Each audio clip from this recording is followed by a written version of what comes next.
Përshëndetje, unë jam Edmond Lukaj, mësuesi matematikës, shkolla nëntëvjeçare Lushkolla Barbush.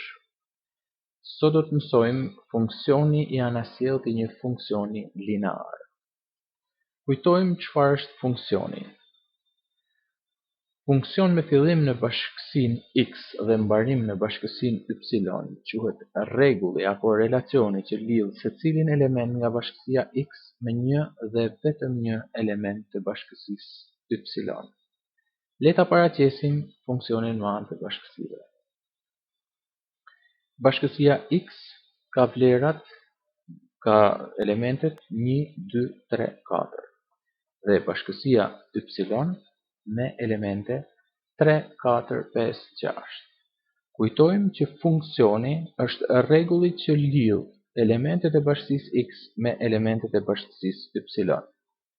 Vëmë re që secili prej elementeve lidhet sipas rregullit shto 2. Pra 1 plus 2 bëjnë 3, 2 plus 2 bëjnë 4, 3 plus 2 bëjnë 5, 4 plus 2 bëjnë 6.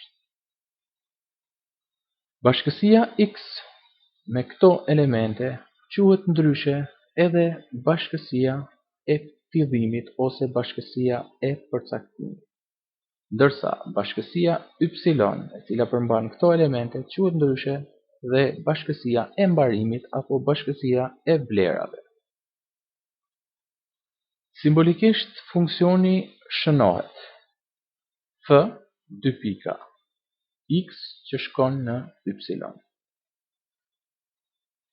Nëse dihet rregulli, për shembull, rregulli që lidh elementet e x-it me elementet e y-it, në këtë rast kemi x, çdo element të x lidhet me një element i cili është i barabartë me x plus 2, atëherë funksioni shënohet kështu: f 2 pika x që shkon në x plus 2. Funksioni i anasjellt. Kush është funksioni anasjellt i këtij funksioni? Funksioni anasjellt nënkupton një funksion i cili do të lidh vlerat e y-it me vlerat e x-it. Por në këtë rast rregulli nuk është plus 2. Le të shohim se cili është rregulli. Si bashkësi x do të marrim bashkësinë e vlerave, pra që është edhe bashkësia y tek funksioni i parë. Dhe si bashkësi y do të marrim bashkësinë e fillimit ose bashkësinë e përcaktimit të funksionit të parë, e cila ka elementet 1, 2, 3, 4. Tani ne na mbetet të gjejmë një rregull që do të lidh elementet x në këtë rast me elementet y në këto dy bashkësi. Rregulli është -2. Pra vëmë re që funksioni anasjellt i funksionit plus 2 është -2. Ky rregull është i njëjtë për të gjitha çiftet e elementëve, pra një element të x-it me një element të y-it, dhe në këtë mënyrë funksioni i anasjellt f e x-it, pra sikurse e pam tek rasti i parë, për rastin e dytë do të shkruhet g-ja e x-it, sepse këtu kemi të bëjmë një funksion tjetër, pra funksioni i parë është i formës f e x-it, që x që shkon në x plus 2, ndërsa funksioni i dytë, i cili është funksioni anasjellt i funksionit të parë, do të jetë një funksion g me këtë rregull x që shkon në x minus 2. Funksioni anasjellt g, pra ose ndryshe funksioni g, quhet ndryshe edhe i anasjellt i funksionit f. Dhe simbolikisht shënohet g-ja baraz me f minus 1, ku f minus 1 është funksioni anasjellt i funksionit f. Makina funksion. Le të shohim se si mund të gjejmë funksionet anasjellta me anë të makinës funksion. Për funksionin x që shkon në 2x plus 3, makina funksion do të jetë e përbërë nga dy makina në procesin e saj. Le të marrim elementet x që hyjnë në makinën funksion. Makina funksion do të marr në fillim numrat x dhe do t'i shumëzoj me 2. Më pas do të jap një rezultat dhe do të kaloj përsëri në një makinë tjetër funksion e cila këtë rezultat do ta mbledh me 3 dhe do të jap një rezultat tjetër. Për të gjetur rezultatin, ne duhet të analizojmë se cilën nga hallkat e kësaj makine. Marrim elementet x, pasi hynë në makinën e parë, këto element do të dalin, pra produkti që do dalë nga kjo makinë do të jetë 2x. Dhe pasi ky produkt të hyjë në makinën e dytë, do të dalë 2x plus 3. Tani le të ndërtojmë makinën e anasjellt të kësaj makine, ose pra le ta kthejmë këtë makinë në një funksion të anasjellt, në një proces të anasjellt, në një proces të kundërt.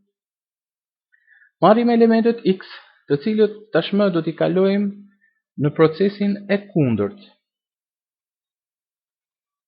Makina e dytë në proces të kundërt nga plus 3 do të jetë minus 3. Pra vlerave që do të hyjnë këtu do t'ju zbritet 3, pra e cila është edhe veprimi i kundërt i mbledhjes me 3. Rezultati do të dalë këtu dhe më pas ky rezultat do të hyjë në makinën tjetër, pra në makinën e parë, ose si quhet makina analoge e makinës së parë, e cila do të kryejë një proces të kundërt me makinën e parë. Dhe rezultati do të dalë këtu.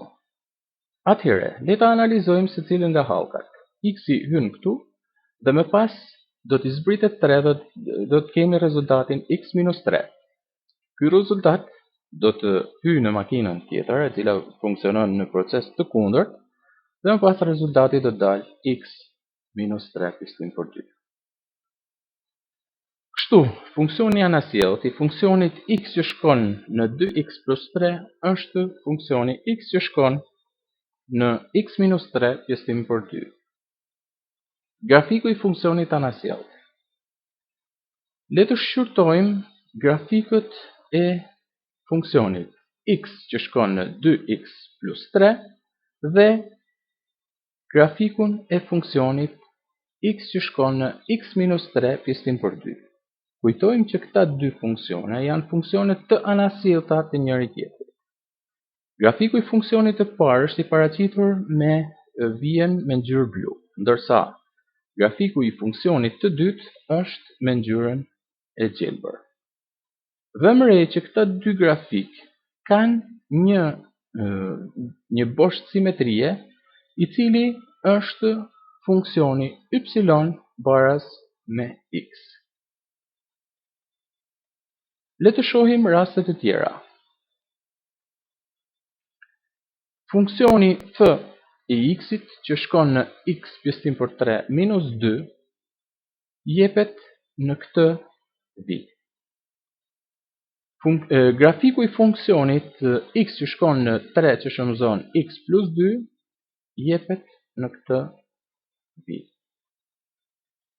Vëmë re përsëri që këta dy vija kanë si boshtë simetrie përsëri drejtën me funksion y baraz me x. Shohim një shembull tjetër.